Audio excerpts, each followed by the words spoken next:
Hello नमस्कार, कैसे हैं आप सभी का स्वागत है आपके अपने यूट्यूब चैनल एकेडमी उत्थान में। और मैं हूं श्रेया राज। तो जुड़ जाइए मेरे साथ, क्योंकि आज फिर मैं एक टॉपिक लेकर आई हूं। जैसा कि मैंने आपको पहले बताया था कि कुछ क्वेश्चंस ऐसे होते हैं जो कि एग्जाम्स में हर हाल में पूछे जाते हैं, और वो एक तरह के ही 10-15 क्वेश्चंस होते हैं, इससे ज़्यादा नहीं होते। और इतने में ही एक जगह आपको इस कंटेंट को उपस्थित करना, यानी कि एक जगह रखना इस कंटेंट को, यही मुश्किल काम होता है। तो इसीलिए मैं इस तरह की टॉपिक्स करा रही हूँ जिसमें कि 10-15 क्वेश्चन हो और आपके एग्जाम्स में पूछे जाते हो। तो इससे पहले मैं सीईओ की टॉपिक करा चुकी हूँ, भारत में कृषि क्रांतियाँ करा चुकी हूँ। तो आप लोग जरूर इसे देखें, मस्ट वॉच, यानी कि कम समय में ही ये आप बहुत कुछ गेन कर लेंगे और इससे 1 से 2 क्वेश्चन आपके हर एक एग्जाम में आ ही जाएंगे। तो इसीलिए 5 से 10 मिनट में ही इसका निपटारा कर देते हैं। तो अगर आप भी मेरे चैनल पर जुड़े हैं तो चैनल को सब्सक्राइब जरूर कीजिएगा, बेल आइकन को प्रेस कर दीजिएगा ताकि मेरी हर एक नोटिफिकेशन आप तक सबसे पहले पहुँचे।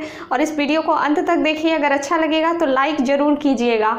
और मेरे हर शाम 4 बजे लाइव क्विज भी होता है, आपको पता होगा, तो उस क्विज से जरूर जुड़िए, वो भी आपके लिए बहुत फायदेमंद होगा। तो चलिए अब स्टार्ट करते हैं। देखिए आज मैं कौन से टॉपिक लाई हूँ। मैं लाई हूँ प्रमुख सूचकांक, यानी कि इंडेक्स। जैसे हमारे विश्व में जितने भी देश हैं उन देशों में विभिन्न चीज़ों में, जैसे कि ग्लोबल इनोवेशन इंडेक्स में, हैप्पीनेस रिपोर्ट में, इन सब में हमारे देश की यानी भारत की क्या रैंक है। तो यही रैंक जब रिपोर्ट बनाया जाता है तो इसमें सब देशों को अलग अलग रैंक दिया जाता है। तो इसी में भारत की क्या रैंक है ये हमें पढ़ना है। तो आज हम जानेंगे कि इन सब में भारत की रैंक कितनी है और अन्य देशों की भी कुछ कितनी रैंक है, जो हमारे लिए इम्पोर्टेंट होगा वो सब आज हम जानेंगे। तो सबसे पहले देखिए ईज ऑफ डूइंग बिजनेस जो है, इसमें भारत की रैंक कितनी है। तो सबसे पहले तो ये जानते हैं कि ये जो ईज ऑफ डूइंग बिजनेस है ये विश्व बैंक जारी करता है, यानी कि वर्ल्ड बैंक जो है वो इस रिपोर्ट को जारी करता है, विश्व बैंक इस रिपोर्ट को जारी करता है। और इसमें भारत की रैंक कितनी है, तो इसमें भारत की रैंक 63rd है, यानी कि 63 रैंक, 63वां रैंक पे भारत है कुल देशों में। विश्व के सभी देशों में ईज ऑफ डूइंग बिजनेस में भारत की रैंक 63वां है। अब आगे देखिए ग्लोबल इनोवेशन इंडेक्स में भारत की रैंक कितनी है।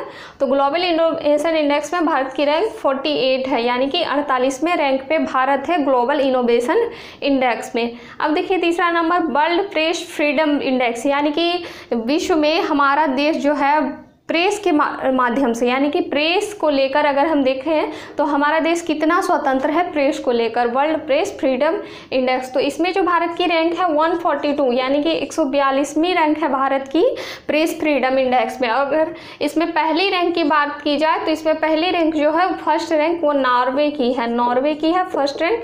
और यदि लास्ट रैंक की बात की जाए कि इसमें लास्ट रैंक किसकी है, तो ये लास्ट रैंक है उत्तरी कोरिया की। आप लोग जानते ही होंगे उत्तरी कोरिया के तानाशाह शासक किम जोंग है, तानाशाही शासन व्यवस्था है वहाँ पर। तो किम जोंग तो वहाँ प्रेस को फ्रीडम देंगे नहीं कि उनके खिलाफ कुछ बोला जाए, तो इसीलिए इनके जो रैंक है ये सबसे लास्ट है। और भारत की इसमें रैंक 142वां है। और फर्स्ट रैंक पे जो है वो नॉर्वे है, नॉर्वे प्रेस को पूरी तरह से स्वतंत्र करके रखा है। अब देखिए जलवायु परिवर्तन सूचकांक में भारत की रैंक कितनी है। ये एक ऐसी रिपोर्ट है जिसमें कि पहली बार भारत टॉप 10 में आया है, यानी कि टॉप 10 के अंदर भारत जलवायु परिवर्तन सूचकांक में आया। और इसकी जो रैंक है भारत की वो 9th रैंक पे, ये 9वें नंबर पे है टॉप 10 के अंदर भारत। इस सूचकांक में क्या है कि 1 से 3 तक तो इस बार कोई नहीं आया, 1 से 3 तक किसी की भी जलवायु स्थिति इतनी अच्छी नहीं थी जो कि रैंक ला सके। तो वो जो फर्स्ट है 4th रैंक पे जो आया है वो है स्वीडन 4th रैंक पे आया। वैसे भी जलवायु को लेकर स्वीडन थोड़ा ज़्यादा ही सेंसिटिव है, जैसा कि आपने सुना होगा अगर लेटेस्ट न्यूज़ में। तो एक बच्ची थी ग्रेटा थनबर्ग, एक लड़की ग्रेटा थनबर्ग, जिन्होंने कि जलवायु को लेकर वहाँ आवाज़ उठाई थी, जिसके लिए कि इसे स्वीडन की शेरनी भी कहा जाता है। और कह लीजिए तो ग्रेटा थनबर्ग को time person of the year का अवार्ड मिला था, 2019 में। और ये time person of the year का अवार्ड 2020 में किसको मिला, तो जो बाइडेन को और कमला हैरिस को मिला, आप ध्यान में रखिएगा। उसके बाद देखिए वर्ल्ड हैप्पीनेस रिपोर्ट में भारत की रैंक कितनी है, विश्व खुशहाली सूचकांक, यानी कि भारत कितना खुश है इससे ये पता चलेगा। तो इसकी जो रैंक है भारत की 144 144वें नंबर पे भारत है। और इसमें जो फर्स्ट रैंक है सबसे खुशहाल देश है वो है फिनलैंड, हमारा फिनलैंड जो है वो सबसे खुशहाल देश है। और ये वर्ल्ड हैप्पीनेस रिपोर्ट में भारत भारत 144 है। इसमें जो पाकिस्तान है उसका रिपोर्ट कितना है पता है? पाकिस्तान जो है उसका 66 स्थान है। इसका मतलब साफ साफ है कि जहाँ दिन भर बम गिरते हैं, जहाँ हमेशा युद्ध होते हैं, वहाँ के लोग ज़्यादा खुश हैं और भारत के लोग ज़्यादा दुखी हैं। अभी कोविड टाइम के कारण भी ज़्यादा दुखी हो गए होंगे। अब देखिए, चलिए आते हैं 6 नंबर पे HDI इंडेक्स में। तो HDI इंडेक्स का मतलब होता है ह्यूमन डेवलपमेंट इंडेक्स। मैं लिख देती हूँ, ह्यूमन डेवलपमेंट इंडेक्स मीन्स मानव विकास सूचकांक। तो इस मानव विकास सूचकांक में भारत की रैंक कितनी है? 131 यानी 131वीं रैंक है भारत की मानव विकास सूचकांक में। अब इससे एक क्वेश्चन आता है कि इसे जारी कौन करता है? जैसे आपने देखा कि ईज ऑफ डूइंग बिजनेस को विश्व बैंक जारी करता है, तो इस तरह से HDI को कौन जारी करता है? UNDP नामक संस्था इसे जारी करती है। UNDP नामक संस्था इसे जारी करती है HDI इंडेक्स को। और इसमें भी फर्स्ट रैंक नॉर्वे की है। फर्स्ट रैंक नॉर्वे की है। नॉर्वे बहुत अच्छा देश है, बहुत आगे सब चीज़ में। देखिए यहाँ भी देखिए वर्ल्ड प्रेस फ्रीडम में भी आगे है और इसमें भी है। अब देखिए human capital index. Human capital index जो है इसमें भारत की रैंक कितनी है? तो इसमें जो भारत की रैंक है ये है 116 यानी कि 116 रैंक है भारत की ह्यूमन कैपिटल इंडेक्स में। 116वें रैंक पे भारत है। अब देखिए global gender gap index. Gender gap index में भारत की रैंक कितनी है? तो ये है 112वें नंबर पे यानी कि 112 रैंक पे भारत है ग्लोबल जेंडर गैप इंडेक्स में।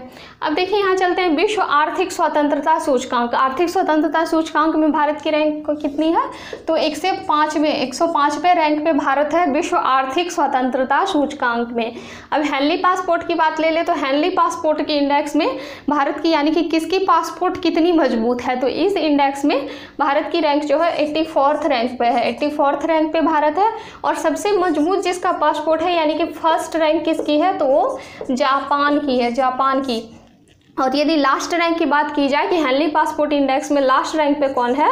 तो लास्ट रैंक पे अफगान है। अफगान लास्ट रैंक पे है और जापान फर्स्ट रैंक पे है। और हेनली पासपोर्ट में भारत की रैंक जो है वो 84th है। अब देखिए विश्व लोकतंत्र सूचकांक। चूँकि लोकतंत्र सूचकांक के बारे में आप जानते भी होंगे कि ये जो चूँकि लोकतांत्रिक देश है भारत, तो लोकतंत्र सूचकांक तो यहाँ होना है। तो इसके जो रैंक है वो 51 है, 51 रैंक पे है। इतना अच्छा लोकतंत्र होने के बावजूद भी भारत रिपोर्ट में 51 रैंक पे है विश्व लोकतंत्र सूचकांक में।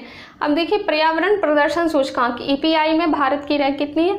और ये जो विश्व लोकतंत्र सूचकांक है ये 51th रैंक है और पहले भी यानी कि 2019 में भी 51th रैंक भी ही था। तो आप इसे ध्यान रखिए कि इसमें कोई परिवर्तन नहीं हुआ। जैसे कि इसमें देख लीजिए ये 2020 में 131 था लेकिन 2019 में इसकी रैंक 129 थी। तो इस तरह से आप ध्यान रखेंगे कि इस बार 2019 में भी इसकी रैंक कितनी थी और विश्व लोकतंत्र सूचकांक में वर्तमान में भी 51th रैंक ही है। पर्यावरण प्रदर्शन सूचकांक की EPI में भारत की रैंक कितनी है? तो 168 रैंक है भारत की पर्यावरण प्रदर्शन सूचकांक में। अब देखिए दोनों अलग अलग चीज़ें हैं। जलवायु परिवर्तन सूचकांक अलग है, पर्यावरण प्रदर्शन सूचकांक अलग है। तो 168 रैंक है भारत की। और इसे कौन जारी करता है? इसे येल यूनिवर्सिटी जारी करता है। येल यूनिवर्सिटी ये इस सूचकांक को जारी करता है, पर्यावरण प्रदर्शन सूचकांक को। इसमें भारत की रैंक 168 है। अब वैश्विक ऊर्जा संक्रमण सूचकांक में भारत की रैंक कितनी है? तो ये 74th रैंक पे भारत है वैश्विक ऊर्जा संक्रमण सूचकांक में भारत की रैंक। अब देखिए 14वें नंबर और लास्ट है कि वैश्विक प्रतिस्पर्धा सूचकांक में भारत की रैंक कितनी है? तो ये 43rd है यानी कि 43वें नंबर पे है भारत वैश्विक प्रतिस्पर्धा सूचकांक में। हर चीज़ को लेकर प्रतिस्पर्धा, जैसे व्यापार को लेकर हो गया, सेना बढ़ावा को लेकर हो गया और भी विभिन्न प्रकार की रिपोर्टें, अर्थव्यवस्था को बढ़ावा को लेकर हो गया। तो इस तरह से वैश्विक प्रतिस्पर्धा सूचकांक में भारत की रैंक 43 है। तो आपने देखा कि ये कुछ 14 इंडेक्स थे। मुझे जो भी इंपॉर्टेंट लगा मैं आपके लिए इस इंडेक्स को लेकर आई हूँ।